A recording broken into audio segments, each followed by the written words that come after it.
السلام علیکم۔ کیسے؟ امید کرتا ہوں آپ سب لوگ خیریت سے ہوں گے۔ میری حدیث سے جو ہمیں آپ تک پہنچاتا ہوں،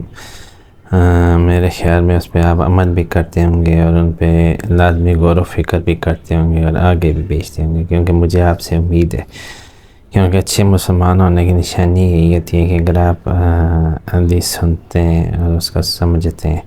اور اس کو آگے شیئر کرتے ہیں، یہ بہت بڑی بات ہوتی ہے۔ تو یہ بھی ایک بہت پیاری سی حدیث تھی۔ میں نے کہا آپ کی خدمت میں آج یہ والی حدیث پیش کرتے ہیں۔ ایک رات نبی کریم صلی اللہ علیہ وسلم نے بیدار ہوتے ہی فرمایا، ایک رات کو نبی کریم صلی اللہ علیہ وسلم جو ہے نا وہ آنکھ ان کی کھل گئی۔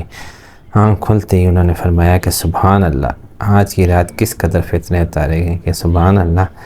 کہ آج کی رات کس قدر، یعنی اس دنیا میں کس قدر فتنے اتاریں گے اور کتنے ہی خزانے بھی کھولے گئے، یعنی کہ اچھائی کے ساتھ برائی،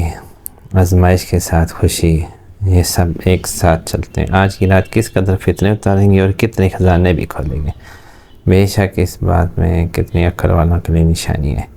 اور نبی پاک صلی اللہ علیہ وسلم نے فرمایا کہ ان حجرے والیوں کو جگاؤ، یعنی کہ انہوں نے کہا کہ جو اندر سو رہی ہیں انہیں جگاؤ، کیونکہ بہت سی عورتیں، کیونکہ بہت زیادہ عورتیں جو دنیا میں باریک کپڑا پہننے والی ہیں، یعنی کہ جو دنیا میں بہت باریک کپڑے پہنتی ہیں، یعنی کہ جس میں ان کا جسم عریاں ہوتا ہے، ننگی نظر آتی ہیں دنیا میں، تو وہ کہہ رہے ہیں کہ انہیں جگاؤ اور انہیں بتاؤ کہ بہت ساری عورتیں جو دنیا میں باریک کپڑے پہنے والی، وہ آخرت میں ننگی ہوں گی، یعنی کہ جو آخرت ہوگی نا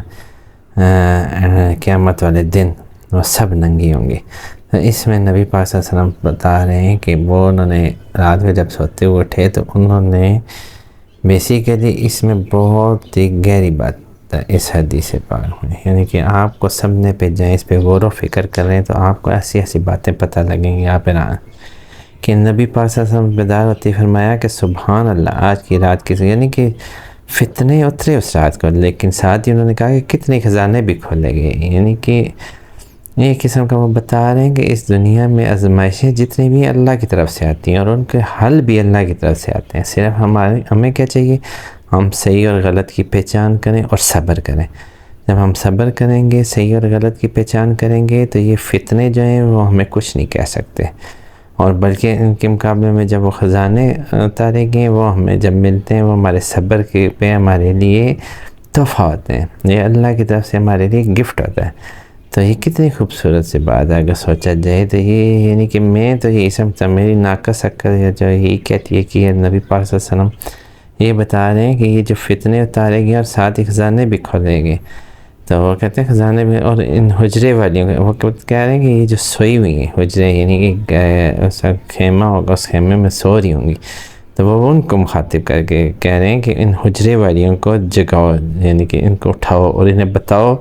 کیونکہ بہت سی عورتیں جو دنیا میں بہت ساری عورتیں جو باریک لباس پہنتی ہیں، آپ نے دیکھا ہوگا آج کل تو کامن عورتوں کو دیکھا ہوگا، کپڑے باریک ہوتے ہیں اور کھلے ہوتے ہیں، اور کافی ان کی نا، آپ نے دیکھا واحد قسم کا ہمارے طرف یہ کپڑے پہننا شروع ہوگی عورتیں، تو وہ ان کے بارے میں بتا رہے ہیں کہ وہ آخرت میں ننگی ہوں گے۔ انہیں بتاؤ کہ تمہیں دنیا میں جو ہے نا آزمائش کے لیے بھیجا گیا، اور ادھر اللہ اور اللہ کے رسول نے جو حکم دیے ہیں ان پہ عمل کرو، اور انہیں عمل ہی کرنا چاہیے۔ اور اس لیے انہوں نے بتایا کہ آخرت میں جو ویسے بھی ساری ننگی ہوں گی، ٹھیک ہے، کیونکہ وہاں پہ سب کچھ سامنے آ جائے گا، کس کی کیا نیت ہے، کس عمل کے پیچھے وہ سامنے آئے گی، وہاں پہ ہر انسان ننگا ہی ہوگا، کیونکہ اس نے اپنے اعمال کے مطابق جو عمل کیے ہوں گے، ان کے پیچھے جو نیتیں ہوں گی وہ بھی سامنے ہوں گے، کس نیت سے وہ عمل کی۔ تو اس لیے ہمیں جو ہے وہ دنیا میں آزمائش کے لیے بھیجا گیا، اور اللہ اور اس کے رسول کا حکم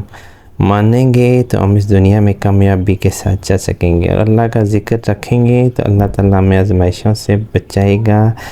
اس طرح بچائے گا، یہ نہیں کہ آزمائشیں نہیں آئیں گی، آزمائشیں آئیں گی، لیکن ان میں سے خیریت سے ہم لوگ گزر جائیں گے، کیونکہ اللہ ہمارے ساتھ ہوگا۔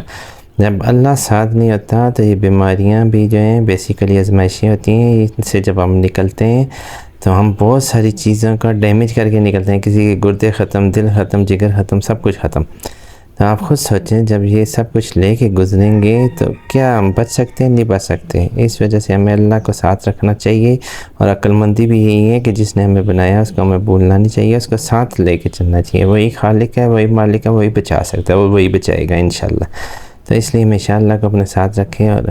کوشش کریں اللہ کو ذکر ہر وقت اپنی زبان سے جاری رکھنے کی کوشش کریں، کیونکہ اللہ تعالیٰ ہمارے گناہوں کو معاف فرمائے، ہمیں آخرت میں آسانیاں پیدا کرے، اپنی رحمت و مغفرت سے نوازے. آج کی ویڈیو اچھی لگی ہے لائک شیئر کر دیں، اس چینل کو لازمی سے سبسکرائب کر دیں. اللہ حافظ.